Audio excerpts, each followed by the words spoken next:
তো hey guys, কেমন আছেন সবাই? মল্লিকা পত্রধর একটি ব্লগে সবাইকে স্বাগত জানাই। অনেক দিন পর আজকে আমি একটা ব্লগ ভিডিও ছাড়ছি। তো আমার সময় হয়ে ওঠে না, ছেলে নিয়ে খুব ব্যস্ত থাকি। তাই জন্য আমি আর ভিডিও আপলোড করতে পারি না, ওই শর্ট ভিডিওই যা হয় আর কি। আর এই রাস্তাটা আপনারা কম বেশি সবাই জানেন। তো আজকে আমি যাচ্ছি আমার বাবার মামার বাড়ি, ওখানে কালী পুজো। তো সেই জন্য আমি আর আমার ছেলে যাচ্ছি, মারা কেউ যেতে পারবে না। তো আমি আমার ছেলে যাচ্ছি টোটো করে।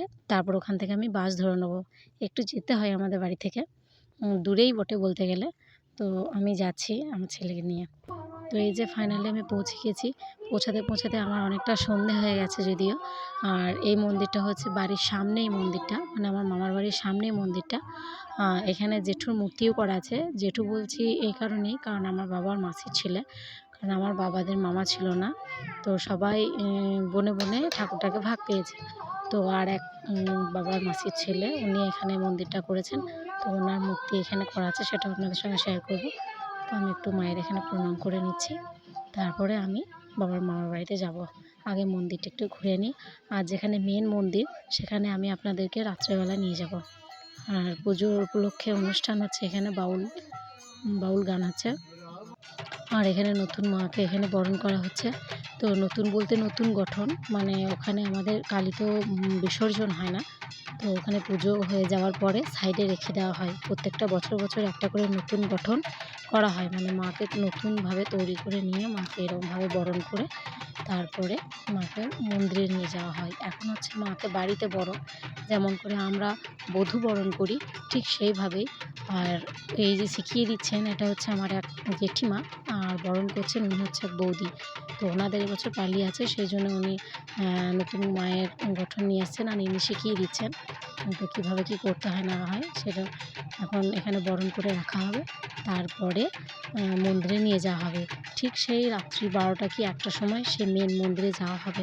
মন্দিরটা অনেকটা দূরে, একদম মাঝ মাঠে বলে এই মায়ের নাম হয়েছে ডাঙিলে মা।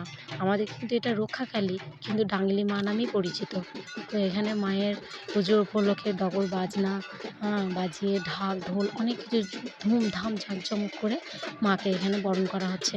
তো মা বরণ করে এখানে রাখা থাকবে। আর এখানে অনুষ্ঠান চলছে, মহিলা শিল্পীও আছেন, গান গাইছেন, সুন্দরভাবে অনুষ্ঠান চলছে। এটা কিন্তু বাড়ির সামনে। এখন আমরা কিন্তু মেন মন্দিরে যাইনি। মেন মন্দিরে যখন যাব তখন আপনাদের সঙ্গে শেয়ার করব। পুরো ভিডিওটা দেখবেন, সত্যিই খুব ভালো লাগবে। আর আমাদের এই মায়ের না অনেক মহিমা, ওনার মহিমা শুনলে আপনারা একদম অবাক হয়ে যাবেন। আমি সেই অনেক ছোটোবেলায় এসেছিলাম আর এলাম। আর একটা কথা কি জানেন, আমি কাল রাত্রে আসতে পারিনি, প্রচণ্ড ঝড় বৃষ্টি, সেই কারণে আসতে পারিনি। আর আমার ছোট্ট ছেলে তো, আমি আমার ছেলেটাকে নিয়ে আর রিস্ক নিয়ে রাত্রেবেলা আসিনি। প্রচণ্ড বৃষ্টি হচ্ছিল, সেভাবে ঝড়ও হচ্ছিল, সেই জন্য আমার আসতে পারিনি। বাড়ি থেকে তো মন্দিরটা অনেকটাই দূরে। আর দেখছেন একদম মাঠে বলতে গেলে, পুরো চারিদিকে মানে হুহুকার মাঠ, আর মাঝখানে মায়ের মন্দিরটা। আর এই যে এই জঙ্গলের মাঝখানে এই মাকে নিয়ে অনেক কিছু ইতিহাস আছে, অনেক কিছু আছে, সেসব আমাদের বাপ ঠাকুরদার কাছ থেকে শোনা। যদিও আমার বাবারাও চোখে দেখেনি, বাবারাও বাপ ঠাকুরদাদের কাছ থেকে শুনেছেন। আমিও আমার বাবার কাছ থেকে শুনেছি। এই মায়ের অনেক মহিমা, অশেষ মানে কৃপা। ভক্তি ভরে যদি মায়ের কাছে কিছু চাওয়া হয়, তো মা নাকি একদমই ফেরান না। কিন্তু মায়ের যদি কিছু ত্রুটি হয়ে যায়, যদি কিছু অপরাধ হয়ে যায়, তো মা সঙ্গে সঙ্গেই সেখানে রেজাল্ট দিয়ে দেন। তো চলুন মায়ের মন্দিরটা আমি একটু আপনাদের ঘুরে দেখাই। আশা করছি আপনাদের ভালো লাগবে। মায়ের মন্দিরে ঢোকার সময় ঠিক দুটো জোড়া শালিক দেখলাম। আমি আবার এগুলো খুব মানি জানেন, এই জোড়া শালিক, একটা শালিক, এগুলো আমি খুব মানি। এই যে সামনে হচ্ছে পুকুর, এই পুকুরে তো জল নেই, ওটা তো ঘট ভরেছে কি জানি, ঠিক বলতে পারছি না। হয়তো জল নেই, কিন্তু উপায় নিশ্চয়ই ছিল, পুজো যেহেতু হয়েছে। আর আমার ছেলে দেখুন জুতো পরেই চলে আসছিল। তো ওকে বললাম ওখানে জুতোটা খুলে আয়, এটা মায়ের মন্দির।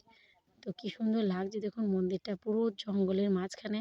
গাটা কিন্তু শিউরে শিউরে উঠছে, ভয়ও লাগছে একটু। ভয় পাওয়ার কিছু নেই যদিও। আমি একটা ভাইপোকে নিয়ে এসেছি, ওকে বলেছি আমার সঙ্গে একটু মন্দিরে চো। এই মন্দিরে একা আসা চারটিখানি ব্যাপার না। কালকে রাতে পুজো হয়ে গেছে, আজকে দেখুন কেউ নেই, শুধু এক মায়ের ভক্ত। এখানে হয়তো বেশি খাওয়া হয়ে গিয়েছে, সেই জন্য ওখানেও পড়ে আছে। আর এই যে সামনে একটা মন্দির আছে। পুরো জঙ্গলটা অনেকটাই বড়।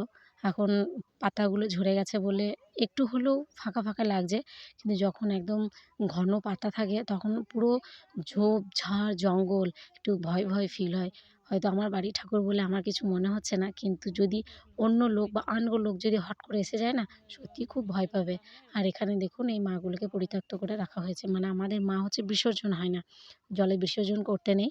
তো পুজো হয়ে গেলে হয়তো নিয়ম আছে ২-৩ বছর রাখে সাইডে, তারপরে নতুন গঠন এলে মানে মাকে নতুন করে আনা হলে তখন এই মাগুলোকে বাইরে রেখে দেওয়া হয়, বৃষ্টিতে হয়তো ভিজে, যাই হোক। আর এখানে হয় ছাগ বলি, এই যে ওই যে এখানে মন্দিরের সামনেটায় হয় ছাগ বলি। তো চলুন মায়ের মন্দিরের ভিতরে একটু যাই, মাকে আপনাদেরকেও দর্শন করাই, আপনারা একটু মায়ের দর্শন করুন। আর অনেক দিন পর এলাম জানেন, খুব ভালো লাগছে। এখানে এসে একদম দীর্ঘ নিঃশ্বাস ফেললাম মনে হচ্ছে, খুব ভালো লাগছে। এই যে আমার ছেলে একটু ঘন্টা বাজাতে চাইলো, আর মায়ের মন্দিরে ঢুকতে গেলে তো একটু ঘন্টা বাজিয়ে ঢোকাটাই উচিত। তো আমি একটু মায়ের মন্দিরে ঘন্টা বাজিয়ে মাকে স্মরণ করে মায়ের চরণে প্রণাম জানিয়ে এবার আমি মায়ের মন্দিরের ভিতরে যাব। খুব ভালো লাগছে, আপনাদেরকে বলে আমি বোঝাতে পারবো না যে আমার কী ভালো লাগছে। তো চলুন, এই দেখুন আমার মায়ের মন্দিরের একদম ভিতরটা। আর শুনেছি যে মারা নাকি ৭ বোন, তাই প্রত্যেকটা বছর এই ৭ বোনকেই রাখা হয়।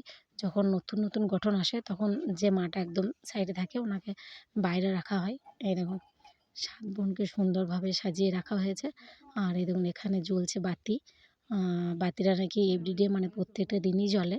কালকে রাতে পুজো হয়েছে, তাও জ্বলছে। এখানে বাতিটা নাকি নেভে না, মানে সর্বক্ষণই এটা বাতিটা জ্বলতে থাকে। একটু আশ্চর্যই হলাম যদিও, কিন্তু এটাই নাকি নিয়ম। আর এই মা হচ্ছে এই যে মাঝখানে আছে, এই মায়ের পুজো হলো ৭ বোনকে সাইডে রেখে।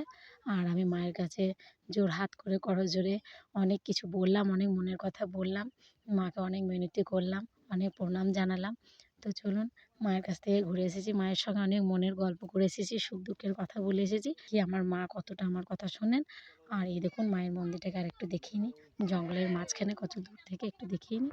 তো চলুন এবার মন্দির ঘোরা হয়ে গেছে, মায়ের সাথে গল্প করা হয়ে গেছে, একটু দেখা হয়ে গেছে। অনেক ছোটোবেলায় এসেছিলাম, আজকে আমি আমার ছেলেকে নিয়ে এসেছি। আমি যখন ছোটো ছিলাম আমার ছেলের মতোই ছিলাম, তখন এসেছিলাম আর এই একবার এলাম। তো চলুন আমার ব্লগটা আজ এই পর্যন্তই, ফিরে আসি পরবর্তী একটা ব্লগ নিয়ে। ভালো লাগলে একটি লাইক করে দেবেন প্লিজ, কমেন্ট করে জানাবেন কেমন লাগলো।